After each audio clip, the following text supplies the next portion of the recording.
بسم اللہ الرحمن الرحیم۔ نماز ظہر کے بعد 100 مرتبہ اللہ کا یہ نام پڑھ لو، رزق بارش کی طرح برسے گا۔ اللہ تعالیٰ دولت غیبی طریقے سے عطا کرے گا۔ یہ وظیفہ کرنے کے بعد اس کا اثر آپ آج ہی دیکھ لینا۔ محترم ناظرین، رزق کی تنگی کے لیے ہر بندہ پریشان ہے کہ میری روزی کشادہ ہو جائے، خیر و برکت والی ہو جائے، میری رزق کے معاملے میں جو پریشانیاں ہیں وہ ختم ہو جائیں۔ یہ ہر بندہ یہی چاہتا ہے، اور یہ ہے بھی ہر ایک کے لیے ضروری چیز، کیونکہ جب اس معاملے میں اسے کوئی پریشانی نہیں ہوگی، کسی قسم کی ٹینشن نہیں ہوگی، تو سارے معاملات وہ آسانی سے کر لے گا۔ اگر یہی ٹینشن سوار رہے، یہی پریشانی اس کے اوپر رہے، تو وہ اللہ کی عبادت بھی صحیح طریقے سے نہیں کر سکتا، کیونکہ اسے سکون ہی نہیں ہوگا، بے چینی ہوگی، بے سکونی ہوگی۔ تو اس حالت میں کوئی کام صحیح طریقے سے وہ نہیں کر پائے گا۔ تو یہ ہر بندے کی ضرورت ہے، اور ہر بندہ یہ دعائیں بھی مانگتا ہے کہ یا اللہ میری روزی کو تو فراخ کر دے، میری روزی بغیر پریشانیوں سے مجھے مل جائے، تیری رحمت سے مجھے مل جائے۔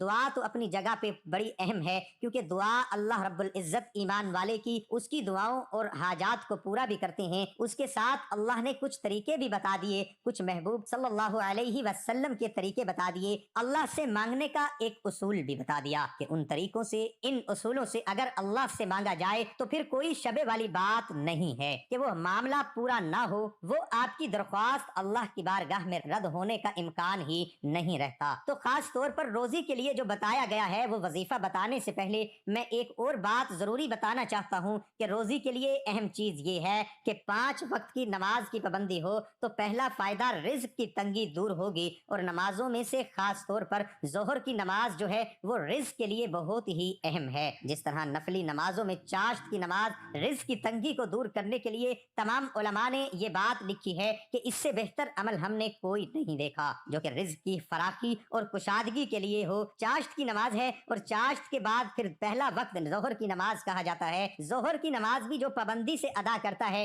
مرد حضرات جماعت کے ساتھ مسجد میں ادا کرتے ہیں، اور میری مائیں بہنیں جو ہیں، بیٹیاں، وہ عین مقرر وقت کے اوپر ظہر کی نماز اپنے گھروں میں ادا کرتی ہیں۔ وقت مقررہ یہ ہے کہ لیٹ نہ کریں، اکثر کام کاج میں لگی رہتی ہیں تو عصر کا وقت بالکل قریب آ جاتا ہے، پھر وہ نماز پڑھتی ہیں۔ اسی طرح روزانہ کرنا اچھا نہیں ہے، ہاں کسی مجبوری سے یہ بات ہو جائے تو کوئی حرج نہیں، انسان ہے، کمزور ہے، ایک عادت بنا لینی، اپنی مکمل وہی روٹین بنا لینی، یہ چیز اچھی نہیں ہے، اللہ کو پسند نہیں ہے۔ آپ صلی اللہ علیہ وسلم نے فرمایا بہترین آدمی وہ ہے جو اپنی نمازوں کو اوقات مقررہ پڑھتا ہے۔ تو قرآن پاک میں بھی یہی حکم دیا ہے، بے شک اللہ نے انہیں نمازوں کو اپنے مقررہ اوقات پہ فرض کیا ہے، تو وقت پہ پڑھنا یہ فرض میں داخل ہے۔ تو پہلی چیز یہ ہو گئی رزق کی تنگی کو دور کرنے کے لیے نمازوں کی پابندی، اور نماز میں خاص طور پر ظہر کی نماز رزق کے معاملے میں بہت ہی خیر و برکت والی ہے۔ اور اس کے ساتھ اگر یہ وظیفہ ہو جائے ظہر کی نماز کے بعد، یوں سمجھ لیں جس طرح بندہ کہتا ہے بس پھر تو سونے پہ سہاگا، پھر تو اللہ کی رحمت اور جوش میں آ جاتی ہے، اور اس کی اس روزی کے معاملے میں جو تنگی ہے یہ اللہ دور کر دیتے ہیں۔ تو وہ وظیفہ بہت ہی آسان ہے، آپ توجہ سے سن لیں۔ 313 مرتبہ لا الہ الا اللہ یرزق من یشاء بغیر حساب، اس کو 313 مرتبہ پڑھنا ہے۔ اس کے اول و آخر 3 مرتبہ درود ابراہیمی پڑھ لیں، یا 5 مرتبہ پڑھ لیں، یا 7 مرتبہ پڑھ لیں، یہ آپ کی مرضی ہے۔ یہ عمل آپ مسلسل 7 دن کریں، آپ کو 2 یا 3 دن کرنے کے بعد ہی پتہ چل جائے گا، اور آپ کے ذہن کے اندر یہ بات آ جائے گی کہ واقعی اللہ کی رحمت میرے اوپر موسلا دھار بارش کی طرح برس رہی ہے۔ یہ تو اثرات آپ کو 3 دن کے عمل صحیح نظر آ جائیں گے، لیکن آپ نے مسلسل 7 دن پورے یقین سے یہ عمل کرنا ہے، اور اس کے ساتھ ساتھ 5 وقت کی نماز کی بھی ادائیگی کرنی ہے، کیونکہ نماز اللہ کا سب سے بڑا حکم ہے۔ یہ ہمارے اوپر زیادہ تر پریشانیوں اور مصیبتیں اسی وجہ سے آتی ہیں کہ ہم نے اس بڑے حکم سے روگردانی کر لی ہے۔ تو اللہ نے بھی اپنی رحمت کی چادر اتار لی ہے۔